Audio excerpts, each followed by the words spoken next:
আসসালামু আলাইকুম ওয়া রাহমাতুল্লাহি ওয়া বারাকাতুহু। ইন্নাল হামদালিল্লাহ নাহমাদুহু ওয়া নুসাল্লি আলা রাসূলিহিল কারীম। আম্মা বা'দ। সমস্ত প্রশংসা ও সমস্ত গুণগান, সমস্ত গুণকীর্তন সেই মহান করুণাময় আল্লাহ তাবারক ওয়া তাআলার জন্য, যিনি আমাদেরকে ঈমান দান করেছেন এবং তাওহীদ বুঝার তৌফিক দান করেছেন। তাই তার শুকরিয়া স্বরূপ বলি আলহামদুলিল্লাহ। তারই পরে পরে নবী করিম সাল্লাল্লাহু আলাইহি ওয়াসাল্লামের উপর দরুদ ও সালাম প্রেরণ করি। সাল্লাল্লাহু আলাইহি ওয়াসাল্লাম। আজকে আমি আপনাদের সামনে যে বিষয়টি নিয়ে আলোচনা করব, এটা হচ্ছে বিশাল গুরুত্বপূর্ণ বিষয়। সেটা কি? আকীদা। যার আকীদা ঠিক নাই, তাওহীদ ঠিক নাই, সে যতই ইবাদত বন্দেগী করুক না কেন, সে যদি সারা রাত নামাজ পড়ে, সারাদিন রোজা রাখে, আর তার যদি আকীদা ঠিক না থাকে, তাহলে তার ইবাদত বন্দেগী, নামাজ, রোজা, হজ, যাকাত কোনো কাজে আসবে না, কোনো উপকারে আসবে না। আকীদা হচ্ছে সবথেকে বড় জিনিস। আকীদাকে বোঝা, তাওহীদকে বোঝা সবথেকে বড় জিনিস। ইসলামকে বুঝতে গেলে, আল্লাহকে বুঝতে গেলে, আল্লাহ রসুলকে বুঝতে গেলে তাদের আকীদা সম্পর্কে অবশ্যই জানতে হবে, অবশ্যই বুঝতে হবে। একজন মুসলমানের জন্য জরুরি হচ্ছে তার আকীদা সম্পর্কে জ্ঞান অর্জন করতে হবে, তাওহীদ সম্পর্কে জ্ঞান অর্জন করতে হবে, তার সাথে সাথে শিরক সম্পর্কেও জানতে হবে। তাওহীদের বিপরীত হচ্ছে শিরক, আর শিরকের বিপরীত হচ্ছে তাওহীদ। এটা প্রত্যেক মুসলমানের জন্য, যারা নিজেদেরকে মুসলিম বলে দাবি করে, প্রত্যেকের জন্য এ বিষয়ে জানা অত্যন্ত জরুরি। সেই রকমই যারা নিজেকে মুসলিম বলে দাবি করে, তাদের জন্য এটাও জানা জরুরি যে সুন্নাত কাকে বলে, বিদআত কাকে বলে। যদি সে সুন্নাত না জানে, তাহলে সে বিদআতকে চিনতে পারবে না, আর বিদআতকে চিনতে না পারলে সুন্নতকে চিনতে পারবে না।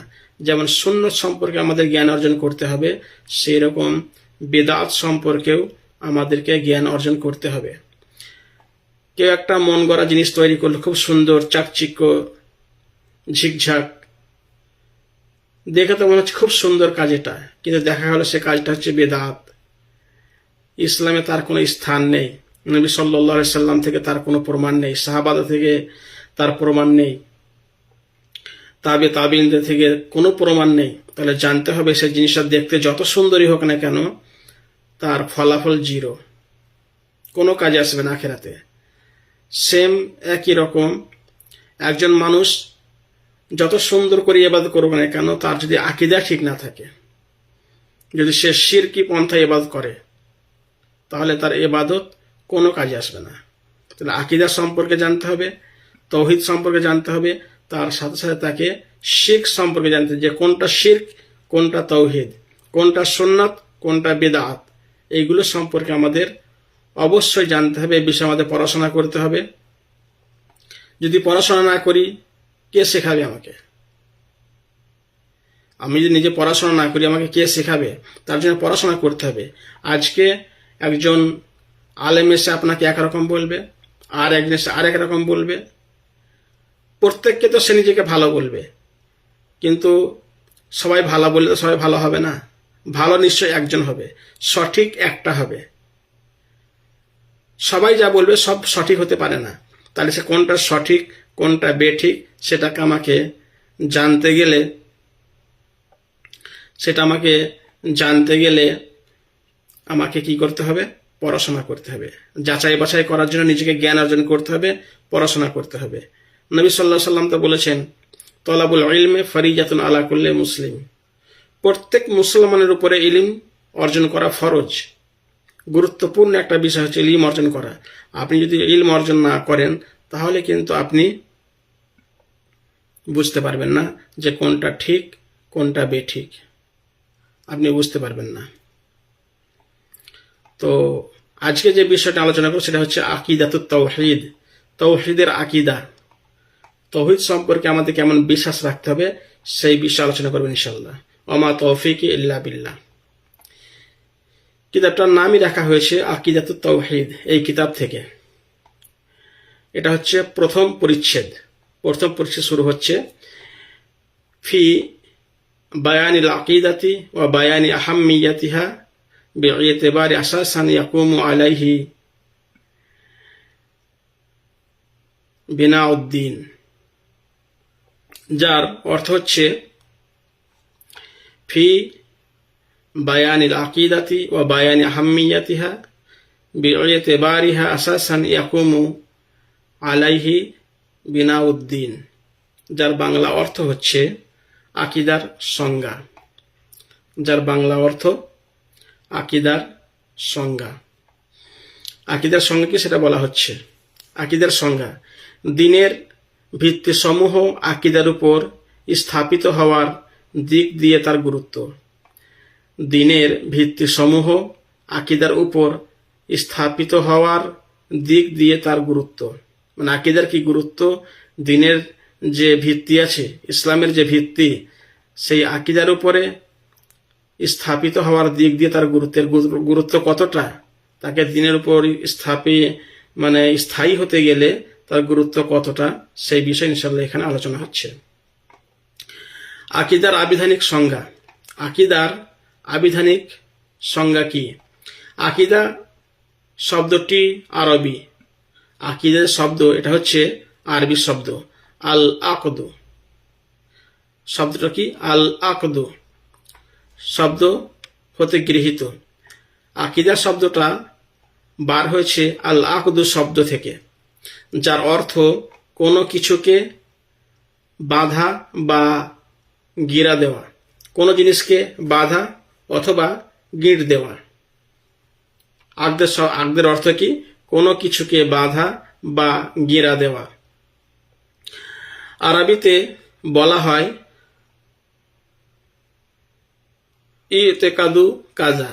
আরবিতে বলা হয় ইতিকাদু কাজা, যার অর্থ আমি এ বিষয়ের উপর আমার হৃদয় ও অন্তরকে বেঁধেছি। যার অর্থ হচ্ছে এ বিষয়ের উপর আমার হৃদয় ও অন্তরকে বেঁধেছি। অপরদিকে মানুষের দিনকে আকিদা বলা হয়। অপরদিকে মানুষের যে দিন, মানুষের যে ধর্ম, সেটাকে আকিদা বলা হয়। বলা হয় লাহু আকিদাতুন হাসানাতুন। বলা হয় লাহু আকিদাতুন হাসানাতুন, তার আকিদা ভালো তথা সন্দেহ থেকে মুক্ত। তার আকিদা ভালো তথা সন্দেহ থেকে মুক্ত। আকিদা হলো আন্তরিক ইবাদত। আকিদাটা হচ্ছে অন্তরের ইবাদত। আকিদা কি? অন্তরের ইবাদত। যেমন ধরেন নামাজ পড়া হচ্ছে শরীরের ইবাদত, রোজা রাখা শরীরের ইবাদত, যাকাত দেওয়া মালের ইবাদত, সেরকম আকিদাটা হচ্ছে অন্তরের ইবাদত। এটা অন্তরে থাকে, ভিতরে থাকে। আর তা হলো হৃদয় দিয়ে কোনো বিষয়ের প্রতি ঈমান নিয়ে আসা এবং তাকে সত্য বলে বিশ্বাস করা। আর তা হলো হৃদয় দিয়ে কোনো বিষয়ের প্রতি ঈমান নিয়ে আসা এবং তাকে সত্য বলে বিশ্বাস করা। ইসলামী শরীয়তের পরিভাষায় আকিদার সংজ্ঞা। ইসলামের শরীয়তের পরিভাষায় আকিদার সংজ্ঞা। ইসলামের ভাষায় আকিদাকে কি বলে? আকিদা কাকে বলে? ইসলামের ভাষায় আকিদা কাকে বলে? আল্লাহ তাআলা তার ফেরেশতাগণ, তার আসমানি কিতাবসমূহ, তার প্রেরিত রসুলগণ আলাইহিমুস সালাম শেষ দিবস ও ভাগ্যের ভালো মন্দের প্রতি বিশ্বাস স্থাপন করাকে ইসলামী শরীয়তের পরিভাষায় আকিদা বলে। এগুলোকে আরকানুল ঈমান বা ঈমানের ভিত্তিও বলা হয়। ইসলামী শরীয়তের ভাষায় আকীদার সংজ্ঞা, সেটা হচ্ছে আল্লাহ তাআলা, তার ফেরেশতাগণ, তার আসমানী কিতাবসমূহ, তার প্রেরিত রসুলগণ আলাইহিমুসসালাম, শেষ দিবস অর্থাৎ কিয়ামতের দিন, এবং ভাগ্যের ভালো মন্দের প্রতি, আমাদের ভাগ্যে যে ভালো মন্দ যা আছে তার প্রতি বিশ্বাস স্থাপন করাকে ইসলামী শরীয়তের পরিভাষায় আকীদা বলা হয়। এগুলোকে আরকানুল ঈমান, এগুলোকে ঈমানের রুকুন বা ঈমানের ভিত্তিও বলা হয়। ইসলামী শরীয়ত দুভাগে বিভক্ত। ইসলামী শরীয়ত এটা আবার দুই ভাগে ভাগ আছে। নম্বর 1, আকীদা তথা বিশ্বাসগত বিষয়। আকীদা তথা বিশ্বাসগত বিষয়, আকীদা হচ্ছে কি বিশ্বাসের ব্যাপার। নম্বর 2, আমল তথা বাস্তব কর্মকাণ্ডের সাথে সংশ্লিষ্ট বিষয়। আমল সেটা হচ্ছে বাস্তব কর্মকাণ্ডের সাথে সংশ্লিষ্ট, যেটা দেখা যায়। আকীদাটা কি? আকীদা দেখা যায় না, আকীদা হচ্ছে বিশ্বাসের ব্যাপার, এটা মনে অন্তরে থাকে আকীদা।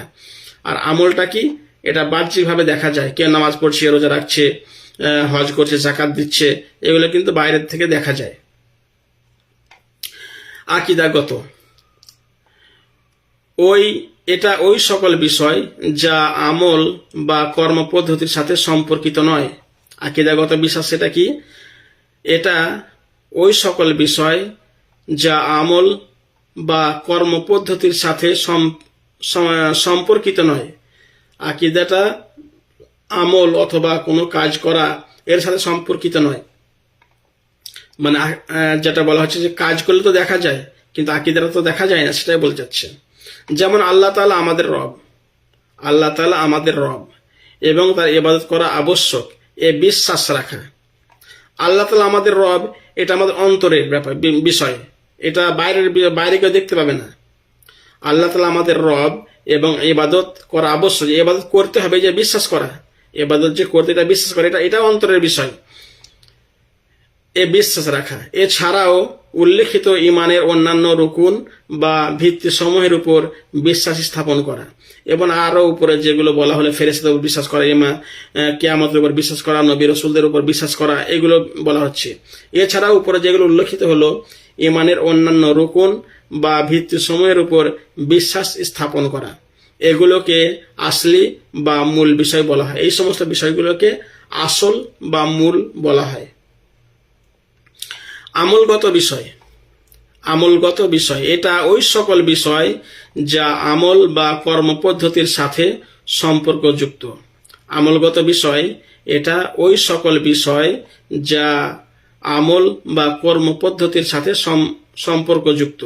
যেমন সলাত, নামাজ পড়া, যাকাত দিয়া, যাকাত, সিয়াম, রোজা রাখা, এবং অন্যান্য সকল আমলগত বিষয়ের বিধিবিধান, এবং অন্যান্য সকল আমলগত বিষয়ের বিধিবিধান, এগুলোকে ফারঈ বা শাখা মাসআলাও বলা হয়। এই সমস্তগুলোকে ফারঈ, মানে এগুলো মূল নয়, মূল হচ্ছে আকীদা, অন্তরে বিশ্বাস, আর এগুলো হচ্ছে ফারঈ, এগুলো ফারঈ বা শাখা মাসআলাও বলা হয়। এগুলো কি বলা হয়? ফারঈ বা শাখা বলা হয় এগুলোকে। কেননা এগুলোকে বিশুদ্ধতার আকীদা সহিহ হওয়ার উপর নির্ভর করে। কেননা এগুলোর বিশুদ্ধতা, নামাজ পড়া, রোজা রাখা, হজ করা, যাকাত দিয়া, এইগুলো যে বিশুদ্ধ, এগুলো যে সঠিক, এটা নির্ভর করে কার উপরে? আকীদা সঠিক হওয়ার উপরে নির্ভর করে। যদি আকীদা সঠিক না থাকে, তাহলে সে যতই নামাজ, রোজা, হজ, যাকাত করুক, তার কোনো কাজে আসবে না। বিশুদ্ধ আকীদা সেই ভিত্তি যার উপর দিন প্রতিষ্ঠিত, আর এর মাধ্যমেই আমল বিশুদ্ধ হয়। বিশুদ্ধ আকীদা সেই ভিত্তি যার উপর দিন প্রতিষ্ঠিত হয়, আর এর মাধ্যমেই আমল বিশুদ্ধ হয়। আকীদা যদি ঠিক থাকে, তার আমলটাও সঠিক বলে গণ্য হবে। আল্লাহ তাআলা বলেন, ফামান কানা ইয়ারজু লিকা রাব্বিহি ফালিয়ামাল আমালান সলিহা ওয়ালা ইউশরিক বিইবাদাতি রাব্বিহি আহাদা। সূরা আল কাহাফ, আয়াত নম্বর 110, যার অর্থ হচ্ছে, অতএব যে ব্যক্তি তার পালনকর্তার সাক্ষাৎ কামনা করে সে যেন সৎকর্ম সম্পাদন করে এবং তার পালনকর্তার ইবাদতে কাউকে শরিক না করে। আল্লাহ তাআলা বলেন, ফামান কানা ইয়ারজু লিকা রাব্বিহি ফালিয়ামাল আমালান সলিহা ওয়ালা ইউশরিক বিইবাদাতি রাব্বিহি আহাদা। সূরা আল কাহাফ আয়াত নম্বর 110, যার অর্থ হচ্ছে, অতএব যে ব্যক্তি তার পালনকর্তার সাক্ষাৎ কামনা করে সে যেন সৎকর্ম সম্পাদন করে এবং তার পালনকর্তার ইবাদতে কাউকে শরিক না করে। সূরা আল কাহাফ সূরা নম্বর 18 আয়াত নম্বর 110। অপর আয়াতে আল্লাহ তাআলা বলেন, ওয়ালাকাদ উহিয়া ইলাইকা ওয়া ইলাল্লাযিনা মিন ক্বাবলিক লাইন আশরাকতা লা ইয়াহবাতান্না আমালুকা ওয়া লা তাকুনান্না মিনাল খাসিরিন।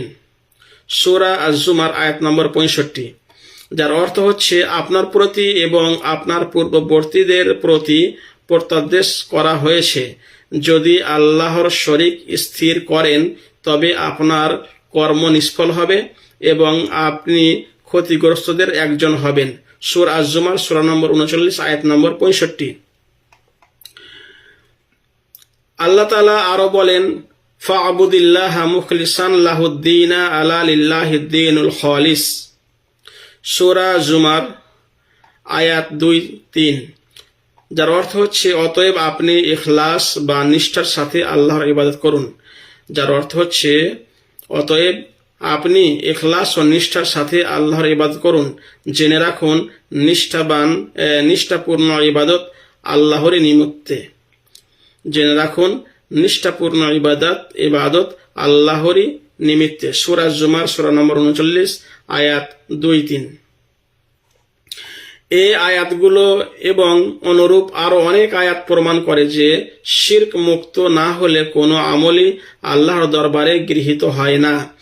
আর এজন্য সকল নবী ও রাসূলগণ আলাইহিমুস সালাম প্রথমেই আকীদা বিশুদ্ধ করণের দাওয়াত দিয়েছেন।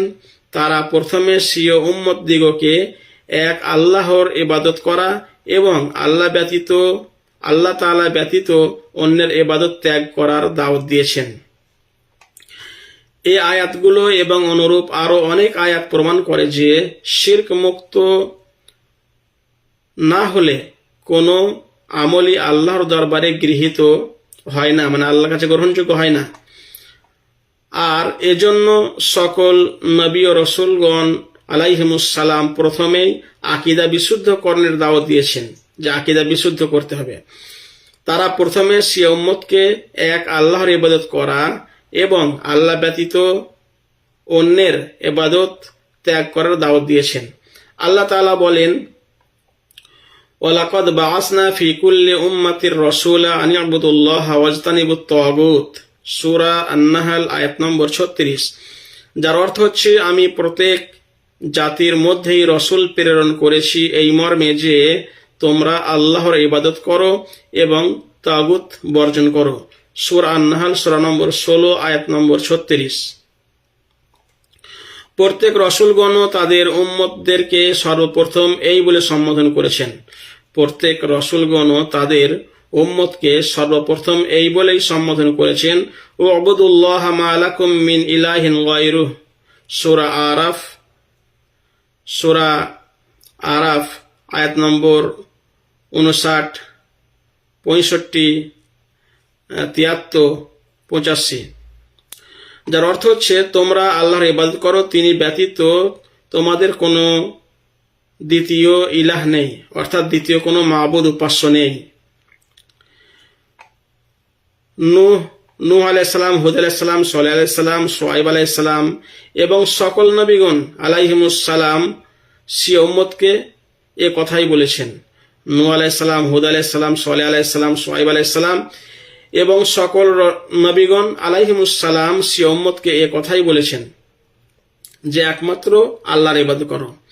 নবুয়ত প্রাপ্তির পর রাসূলুল্লাহ সাল্লাল্লাহু আলাইহি সাল্লাম মক্কায় 13টি বছর তাওহীদ ও আকীদা বিশুদ্ধকরণের প্রতি মানুষকে দাওয়াত দিয়েছেন, কেননা এ তাওহীদই হলো মূল বিষয় যার উপর দ্বীনের ভিত্তিসমূহ স্থাপিত। নবুয়ত প্রাপ্তির পর রসুল সাল্লাল্লাহু আলাইহি ওয়াসাল্লাম মক্কায় 13টি বছর তাওহীদ ও আকীদা বিশুদ্ধকরণের প্রতি মানুষকে দাওয়াত দিয়েছেন, কেননা এ তাওহীদই হলো মূল বিষয় যার উপর দ্বীনের ভিত্তিসমূহ স্থাপিত। দায়ী ও ন্যায়পন্থীগণ যুগে যুগে নবী ও রসুলদের পথেই অনুসরণ করেছেন। দায়ী যারা দ্বীনের দাওয়াত দেয়, যারা তাবলীগ করে, দায়ী এবং ন্যায়পন্থীগণ যারা সঠিক পথের পথিক, ন্যায়পন্থী, যুগে যুগে নবী ও রসুলদের পথে, তারা যুগে যুগে নবী এবং রসুলরা যে পথ দেখিয়েছেন, নবী ও রসুলদের পথেই অনুসরণ করেছেন। তারা শুরুতেই তাওহীদ ও আকীদা বিশুদ্ধকরণের দাওয়াত দিয়েছেন। তারা কি করতেন? দায়ী এবং ন্যায়পন্থী তারা কি করেছেন? তারা শুরুতেই আকীদা, তাওহীদ ও আকীদা বিশুদ্ধকরণ, যে তোমরা আকীদা ঠিক করো, তাওহীদ ঠিক করো, এর দাওয়াত দিয়েছেন। এরপর পর্যায়ক্রমে দ্বীনের অন্যান্য বিষয়ের দাওয়াত দিয়েছেন। তারপরে আস্তে আস্তে ধীরে ধীরে দ্বীনের আরো অন্যান্য যে সমস্ত বিষয় আছে তার প্রতি দাওয়াত দিয়েছেন। দ্বিতীয় পরিচ্ছেদ হচ্ছে ফি বায়ানি মাসাদিরিল আকিদাতি ওয়া মানহাজিস সালাফি ফি তালাক্কিহা। ফি বায়ানি মাসাদিরিল আকিদাতি ওয়া মানহাজিস সালাফি ফি তালাক্কিহা।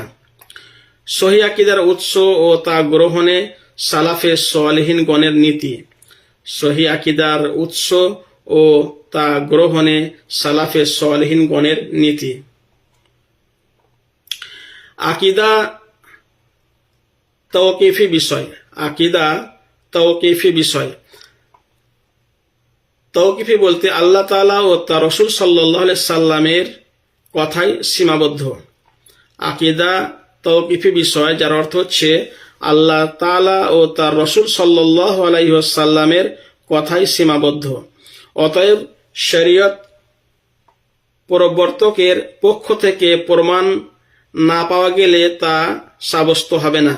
অতএব কেউ কোন একটা কথা বলল, সেই কথাটা যদি নবী সাল্লাল্লাহু আলাইহি ওয়াসাল্লামের কথার সাথে না মেলে তাহলে সেটাকে গণ্য করা যাবে না।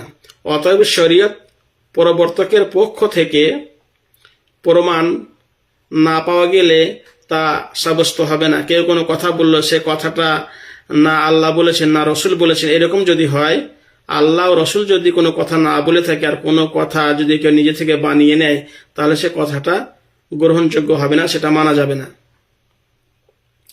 এখানে ব্যক্তি মতামত ও ইজতিহাদের কোনো স্থান নেই। আকীদার ক্ষেত্রে কোনো ব্যক্তির মতামত, কারো ইজতিহাদ কোনো স্থান নেই। সেটা সরাসরি আল্লাহ থেকে অথবা রসুল থেকে হতে হবে।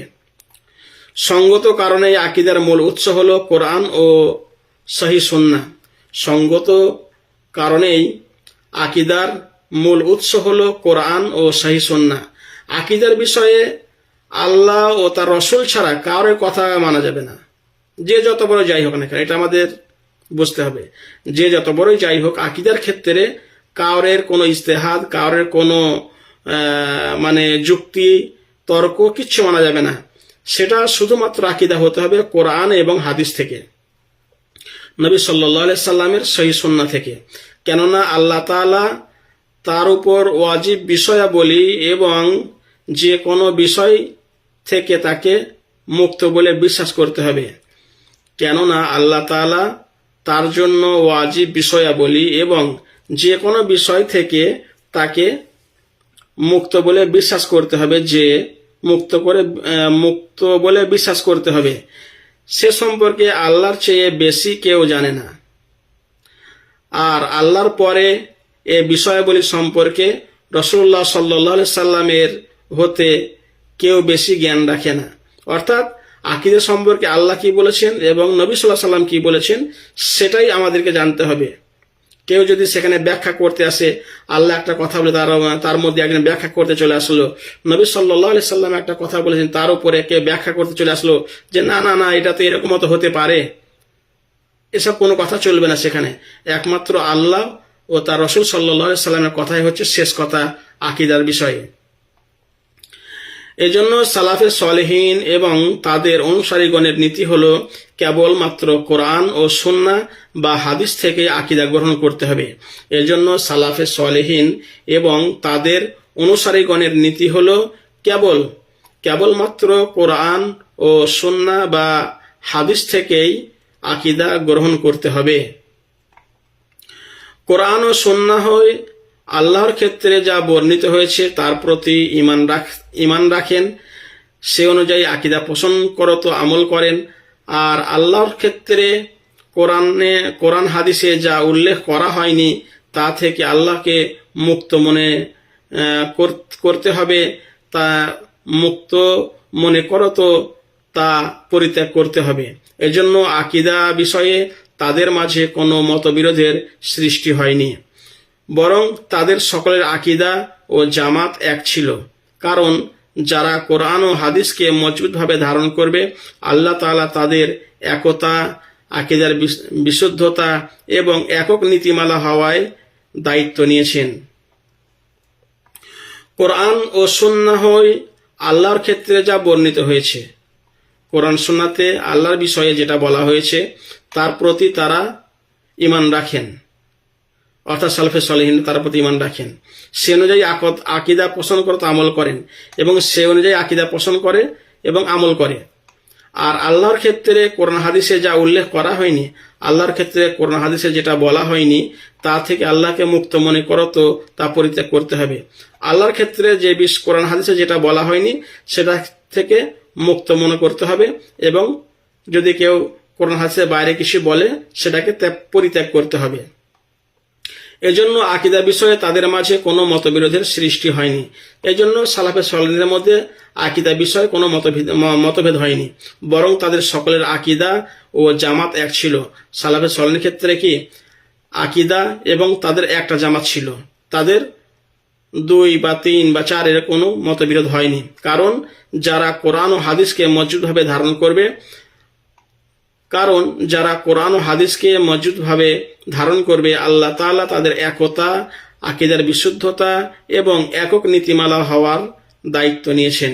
আল্লাহ তাআলা বলেন, ওয়াতাসিমু বিহাবলিল্লাহি জামিআন ওয়া লা তাফাররাকু, সূরা আলী ইমরান আয়াত নম্বর 103। আল্লাহ তাআলা বলেছেন, ওয়াতাসিমু বিহাবলিল্লাহি জামিআন ওয়া লা তাফাররাকু, যার অর্থ হচ্ছে তোমরা আল্লাহর রজ্জুকে মজবুত করে ধারণ করো এবং দলে দলে বিভক্ত হইও না। যার অর্থ হচ্ছে তোমরা আল্লাহর রজ্জুকে মজবুতভাবে ধারণ করো এবং দলে দলে বিভক্ত হইও না। সূরা আলী ইমরান সূরা নম্বর 3 আয়াত নম্বর 103। অন্যত্র আল্লাহ তাআলা আরো বলেন, অন্যান্য জায়গায় আল্লাহ তাআলা আরো বলেছেন, ফাইম্মা ইয়াতিয়ান্নাকুম মিন্নি হুদান ফামান তাবিয়া হুদায়া ফালা ইয়াজিল্লু ওয়ালা ইয়াশকা, সূরা তাহা আয়াত নম্বর 23। যার অর্থ হচ্ছে যদি আমার পক্ষ থেকে তোমাদের কাছে হেদায়েত আসে, যার অর্থ হচ্ছে যদি আমার পক্ষ থেকে তোমাদের কাছে হেদায়েত আসে তখন সে আমার পথ অনুসরণ করবে, সে পথভ্রষ্ট হবে না এবং কষ্টে পতিত হবে না। সূরা তাহা সূরা নম্বর 20 আয়াত নম্বর 123। যে আয়াতটা পড়লাম তার অর্থ হচ্ছে যদি আমার পক্ষ থেকে তোমাদের কাছে হেদায়েত আসে তখন যে আমার পথ অনুসরণ করবে সে পথভ্রষ্ট হবে না এবং কষ্টে পতিত হবে না। সূরা তাহা সূরা নম্বর 20 আয়াত নম্বর 123।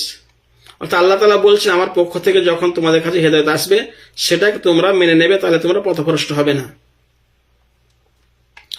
এজন্য তারা ফিরকাতুন নাজিয়া বা মুক্তিপ্রাপ্ত দল হিসেবে আখ্যাত হয়েছেন। এই জন্য তারা ফিরকাতুন নাজিয়া বা মুক্তিপ্রাপ্ত দল হিসেবে আখ্যায়িত হয়েছেন। রাসূলুল্লাহ সাল্লাল্লাহু আলাইহি ওয়াসাল্লাম তাদের জন্য নাজাতের সাক্ষ্য দিয়েছেন। তিনি আরো সংবাদ দিয়েছেন যে তার উম্মত 73 দলে বিভক্ত হবে। নবী সাল্লাল্লাহু আলাইহি ওয়াসাল্লাম আরো বলেছেন তার উম্মত 73 দলে বিভক্ত হবে, 73 দলে বিভক্ত হবে। একটি দল ব্যতীত সকল দল জাহান্নামে যাবে। নবী সাল্লাল্লাহু আলাইহি ওয়াসাল্লাম বলছেন যে তার উম্মত 73টা দলে বিভক্ত হবে, 73টা দলে ভাগ হবে। একটি দল ছাড়া সমস্ত দল যাবে কোথায়? জাহান্নামে। এ মুক্তিপ্রাপ্ত দল সম্পর্কে জিজ্ঞাসিত হলে রাসূলুল্লাহ সাল্লাল্লাহু আলাইহি সাল্লাম বলেন, রাসূলুল্লাহ সাল্লাল্লাহু আলাইহি সাল্লামকে জিজ্ঞাসা করা হলো যে ওই যে দলটা জান্নাতে যাবে সে দলটা কোনটা? নবী সাল্লাল্লাহু আলাইহি সাল্লাম বললেন, মা আনা আলাইহিল ইয়াউমা ওয়া আসহাবি, মা আনা আলাইহিল ইয়াউমা ওয়া আসহাবি। সে দলটি হলো আজ আমি এবং আমার সাহাবাগণ যে পথের উপর আছি তার পথিকগণ। সে দলটি হলো, নবী সাল্লাল্লাহু আলাইহি সাল্লাম বললেন, সে দলটি হলো আজ আমি এবং আমার সাহাবাগণ যে পথের উপরে আছি। আজকে আমি এবং আমার সাহাবাগণ যে পথের উপরে আছি তার পথিকগণ। মানে নবী সাল্লাল্লাহু আলাইহি ওয়াসাল্লাম বললেন, আজকে আমি যে পথের উপরে আছি এবং আমার সাহাবাগণ যে পথের উপরে আছে, এবং এদেরকে যারা অনুসরণ করবে, এদের এই পথ ধরে যারা চলবে, তারাই হচ্ছে জান্নাতি দল।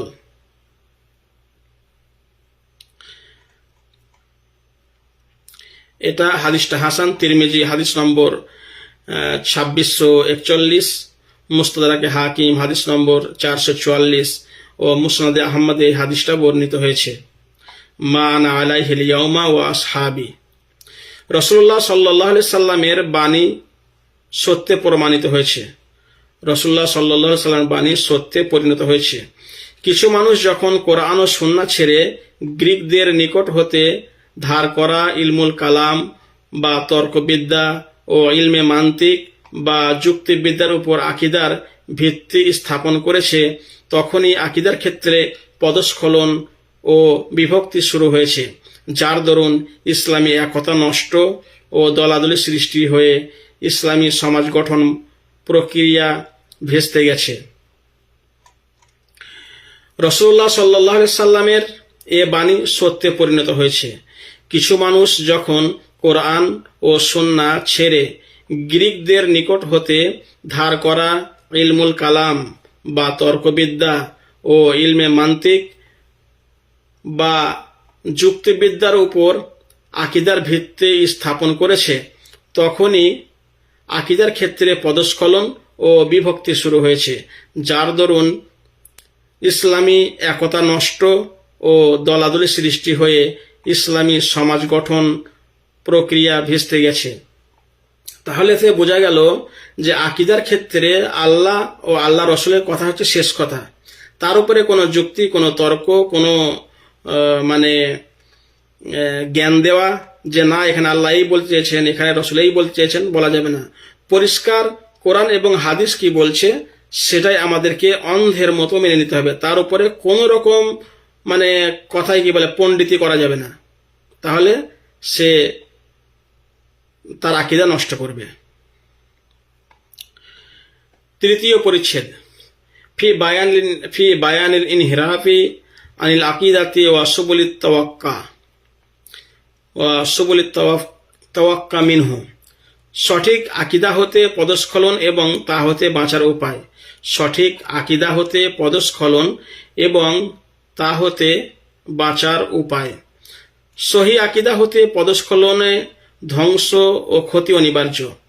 সহি আকীদা হতে পদস্খলনে ধ্বংস ও ক্ষতি অনিবার্য। সহি আকীদা থেকে কারো যদি পদস্খলন হয়ে যায়, কেউ যদি হটে যায়, তার ধ্বংস এবং ক্ষতি হবেই হবে। কেননা সহি আকীদাই উপকারী আমলের প্রতি মানুষের প্রবল ঝোঁক সৃষ্টি করে। কেননা সহি আকীদাই উপকারী আমলের প্রতি, যে আমল করলে মানুষের আখিরাতে ভালো হবে তার প্রতি মানুষের ঝোঁক সৃষ্টি করে, আগ্রহ সৃষ্টি করে। আর সহি আকীদা ব্যতীত প্রত্যেক ব্যক্তির সন্দেহ ও সংশয়ের খপ্পরে পড়া স্বাভাবিক। আর সহি আকীদা ব্যতীত প্রত্যেক ব্যক্তির সন্দেহ ও সংশয়ের খপ্পরে পড়া স্বাভাবিক, যা কখনো পাহাড়ের আকার ধারণ করতে পারে। ফলে সহি আকীদাহীন ব্যক্তি সুখী জীবনের চিন্তাধারা থেকেই বঞ্চিত হয়। ফলে সহি আকীদাবিহীন ব্যক্তি সুখী জীবনের চিন্তাধারা থেকেই বঞ্চিত হয়। এমনকি তার জীবন এত সংকীর্ণ হয় যে এ সংকীর্ণতা হতে মুক্তি পেতে আত্মহত্যার মাধ্যম হলেও নিজের জীবন শেষ করে দিতে চায়। সহি আকীদাহীন অনেক ব্যক্তিকেই আমরা এরূপ করতে দেখি। সহি আকীদা হতে পদস্খলনে ধ্বংস ও ক্ষতি অনিবার্য, কেননা সহি আকিদায় উপকারী আমলের প্রতি মানুষের প্রবল ঝোঁক সৃষ্টি করে। আর সহি আকিদা ব্যতীত প্রত্যেক ব্যক্তির সন্দেহ ও সংশয়ের খপ্পরে পড়া স্বাভাবিক, যা কখনো পাহাড়ের আকার ধারণ করতে পারে। ফলে সহি আকিদাবিহীন ব্যক্তি সুখী জীবনের চিন্তাধারা থেকেই বঞ্চিত হয়। এমনকি তার জীবন এত সংকীর্ণ হয় যে এ সংকীর্ণতা থেকে মুক্তি পেতে আত্মহত্যার মাধ্যমে হলেও নিজের জীবন শেষ করে দিতে চায়। সহি আকীদাবিহীন অনেক ব্যক্তিকেই আমরা এরূপ করতে দেখি। যে সমাজ সহি আকীদা দ্বারা পরিচালিত হয় না, তা পশুর সমাজের ন্যায়। প্রকৃত সুখী জীবনের যাবতীয় উপাদান ও উপকরণ তাতে থাকে না, যদিও তারা অঢেল সহায় সম্পত্তি ও ঐশ্বর্যের অধিকার হোক না কেন। বরং তাদের এ অর্থ অনেক সময় তাদেরকে ধ্বংসের পথে ঠেলে দেয়, যেমন কাফির ও অনৈসলামিক সমাজের বর্তমান অবস্থা। কেননা এ সকল ঐশ্বর্য হতে উপকার গ্রহণ ও অনাবিল উপভোগের জন্য চাই সঠিক ও নির্ভুল দিক নির্দেশনা। আর তাওহীদি আকীদা ব্যতীত অন্য কিছুতেই তা লাভ করা সম্ভব নয়। যে সমাজ সহি আকীদা দ্বারা পরিচালিত হয় না, তা পশুর সমাজের ন্যায়। প্রকৃত সুখী জীবনের যাবতীয় উপাদান ও উপকরণ তাতে থাকে না, যদিও তারা অঢেল সহায় সম্পত্তি ও ঐশ্বর্যের অধিকারী হোক না কেন। বরং তাদের এ অর্থ অনেক সময় তাদেরকে ধ্বংসের পথে ঠেলে দেয়, যেমন কাফির ও অনইসলামিক সমাজের বর্তমান অবস্থা, যাদের মধ্যে ইসলাম নেই সেই সমাজের অবস্থা। কেননা এ সকল ঐশ্বর্য হতে উপকার গ্রহণ ও অনাবিল উপভোগের জন্য চাই সঠিক ও নির্ভুল দিক নির্দেশনা। আর তাওহীদি আকীদা ব্যতীত অন্য কিছুতে তা লাভ করা সম্ভব নয়। আল্লাহ তাআলা বলেন, ইয়া আইয়ুহার রুসুলু কুলু মিনাত তাইয়্যিবাতি ওয়া আমালু সলিহা। ইয়া আইয়ুহার রুসুলু কুলু মিনাত তাইয়্যিবাতি ওয়া আমালু সলিহা। সূরা আল মুমিনুন আয়াত নম্বর 51। যার অর্থ হচ্ছে, হে রসুলগণ, পবিত্র বস্তু আহার করো এবং সৎ কাজ করো। যার অর্থ হচ্ছে, হে রসুলগণ, পবিত্র বস্তু আহার করো এবং সৎ কাজ করো। সূরা আল মুমিনুন সূরা নম্বর 23 আয়াত নম্বর 51। অপর আয়াতে আল্লাহ তাআলা বলেন, ওয়ালাকাদ আতাইনা দাউদা মিন্না ফাজলা ইয়া জিবালু আউবিবি মাআহু ওয়াত-তায়রা আলান্না লাহুল হাদিদা আনি'মাল সাবিগাতিন ওয়া কদ্দির ফিস সারদি ওয়া আমাল সলিহা ইন্নী বিমা তা'মালুনা বাসীর। ওয়া লিসুলাইমানা রিহা গুদুওয়াহা শাহরুন ওয়া রাওয়াহুহা শাহরুন ওয়া আরসালনা লাহু আইনাল কিতরি ওয়া মিনাল জিন্নি মা ইয়া'মাল বাইনা ইয়াদাইহি বিইজনি রাব্বিহি ওয়া মা ইয়াজিগ মিনহুম আন আমরিনা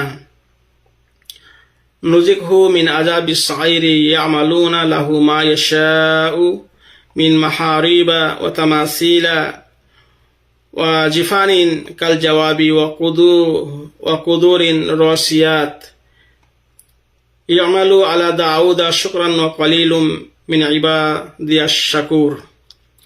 সূরা সাবা আয়াত 10 থেকে 13। যার অর্থ হচ্ছে, আমি দাউদের প্রতি অনুগ্রহ করেছিলাম। আয়াতের অর্থ হচ্ছে, আমি দাউদের প্রতি, আল্লাহ তাআলা বলছেন, আমি দাউদের প্রতি অনুগ্রহ করেছিলাম এই আদেশ মর্মে যে, হে পর্বতমালা, তোমরা দাউদের সাথে আমার পবিত্রতা ঘোষণা করো, এবং হে পক্ষী সকল, তোমরাও। আমি তার জন্য লৌহকে নরম করেছিলাম, অর্থাৎ লোহাকে। বলছে আমি দাউদের, আল্লাহ তাআলা বলছেন আমি দাউদের জন্য লোহাকে নরম করেছিলাম এবং তাকে আমি বলেছিলাম প্রশস্ত বর্ম তৈরি করো, করাসমূহ যথাযথভাবে সংযুক্ত করো এবং সৎকর্ম সম্পাদন করো। তোমরা যা কিছু করো তা আমি দেখি। আর আমি সুলাইমানের অধীন করেছিলাম বায়ুকে, হাওয়াকে, যা সকালে 1 মাসের পথ এবং বিকালে 1 মাসের পথ অতিক্রম করত। আমি তার জন্য গলিত তামার এক ঝর্ণা প্রবাহিত করেছিলাম। কতক জিন তার সামনে কাজ করত তার পালনকর্তার আদেশে। তাদের যে কেউ আমার আদেশ অমান্য করবে আমি জ্বলন্ত অগ্নির শাস্তি আস্বাদন করাবো। তারা সুলাইমানের ইচ্ছা অনুযায়ী দুর্গ, ভাস্কর, হাউজ সদৃশ্য বৃহদাকার পাত্র এবং চুল্লির উপর স্থাপিত বিশাল ডেক নির্মাণ করত। হে দাউদ পরিবার, কৃতজ্ঞতা সহকারে তোমরা কাজ করে যাও। আমার বান্দাদের মধ্যে অল্প সংখ্যকই কৃতজ্ঞ।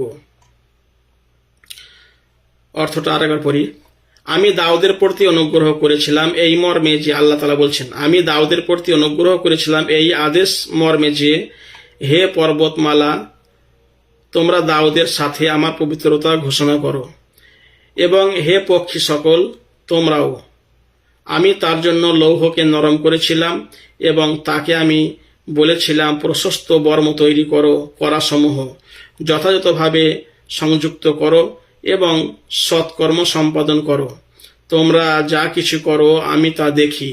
আর আমি সুলাইমানের অধীন করেছিলাম বায়ুকে, যা সকালে 1 মাসের পথ এবং বিকালে 1 মাসের পথ অতিক্রম করত। আমি তার জন্যে গলিত তামার এক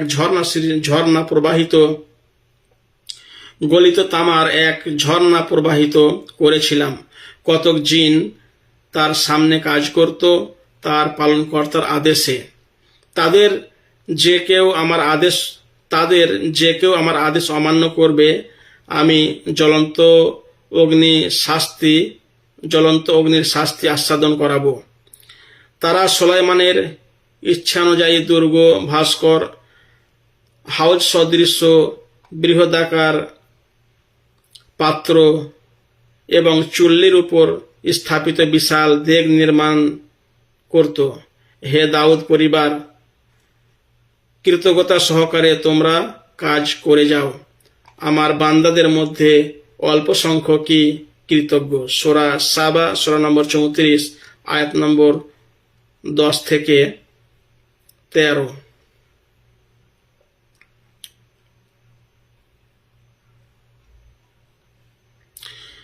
সঠিক আকীদা হতে বিচ্যুত হওয়ার বেশ কিছু কারণ রয়েছে যা থেকে বেঁচে থাকা আবশ্যক।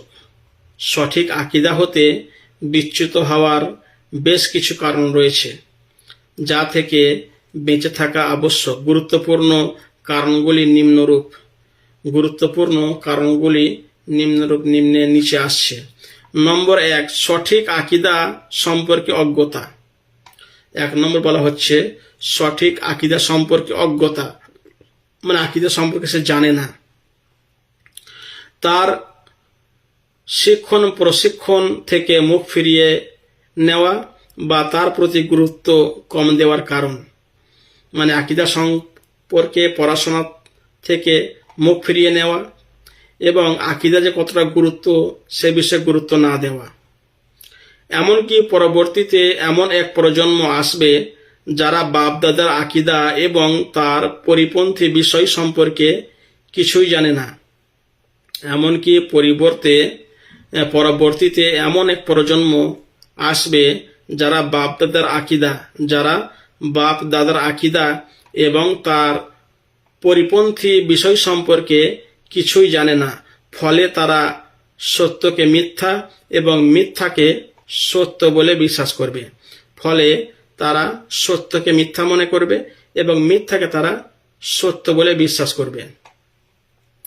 যেমন উমর ইবনে খাত্তাব রাদিয়াল্লাহু তাআলা আনহু বলেন, যেমন উমর ইবনে খাত্তাব রাদিয়াল্লাহু তাআলা আনহু বলেন, ইন্নামা তুনকাজু উরাল ইসলামে উরওয়াতান ইজা নাশা ফিল ইসলামে মান লা ইউরাফুল জাহিলিয়াতা। যার অর্থ হচ্ছে, যখন ইসলামে জাহিলিয়াত সম্পর্কে অজ্ঞ লোকদের আবির্ভাব ঘটবে তখন ইসলামের বন্ধন মানে রশি এক একটা করে ছিঁড়ে যাবে।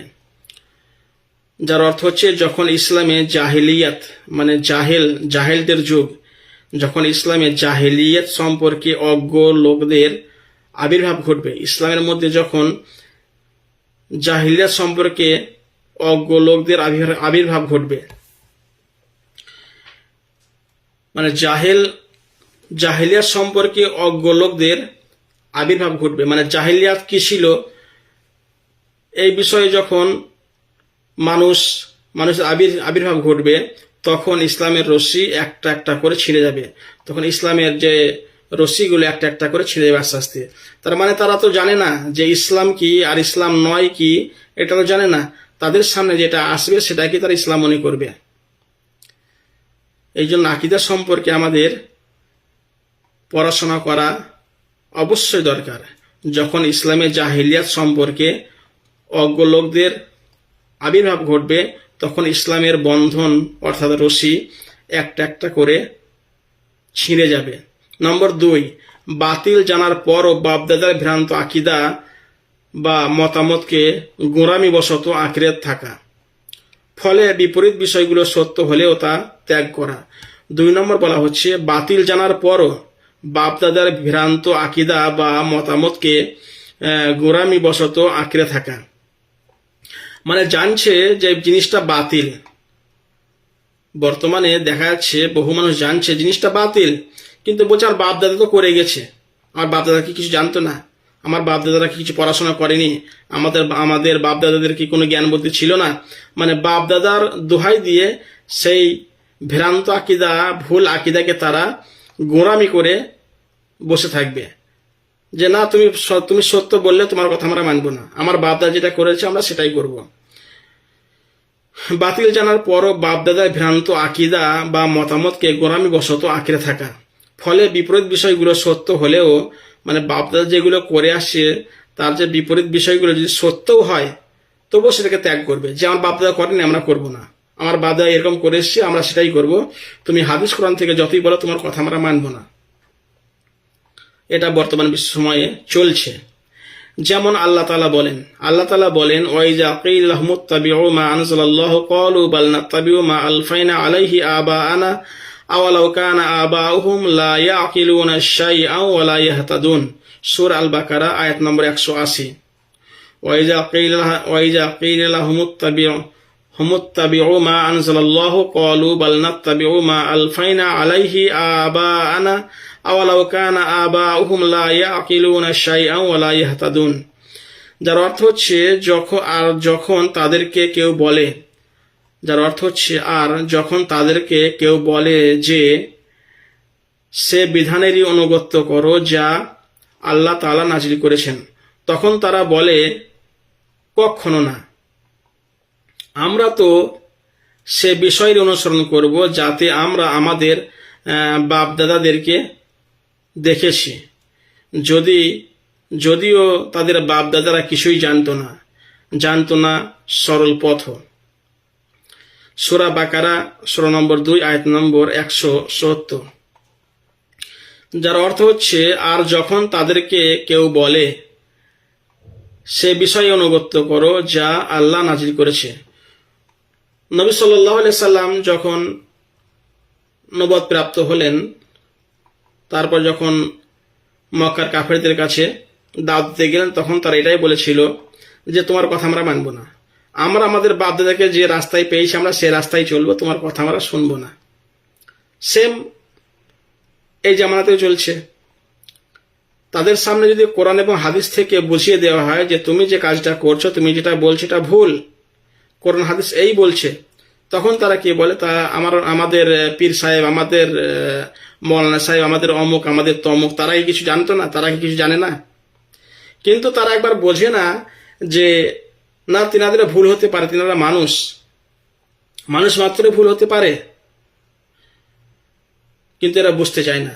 তাই ইমাম আবু হানিফা রাহিমাহুল্লাহ বলেছেন যে ইজা সাহহাল হাদিস ফাহুয়া মাযহাবি, যে সহিহ হাদিস যেটা সেটা হচ্ছে আমার মাযহাব। ইমাম আবু হানিফা জানতেন যে আমি একজন মানুষ, আমার দ্বারা ভুল হতে পারে, আমার বুঝ ভুল হতে পারে, আমার কথার বিপরীতে যদি কোনো সহিহ হাদিস পাও সেটাকে মেনে নেবে, আমার কথা ছুঁড়ে ফেলে দেবে। কিন্তু এই জামানায় দেখছি বহু মানুষ তারা কি করে, যে এত বড় আলেম, এত বড় হুজুর, এত বড় পীর সাহেব, এত বড় অমুক সাহেব, এত বড় শাইখুল হাদিস সাহেব, সে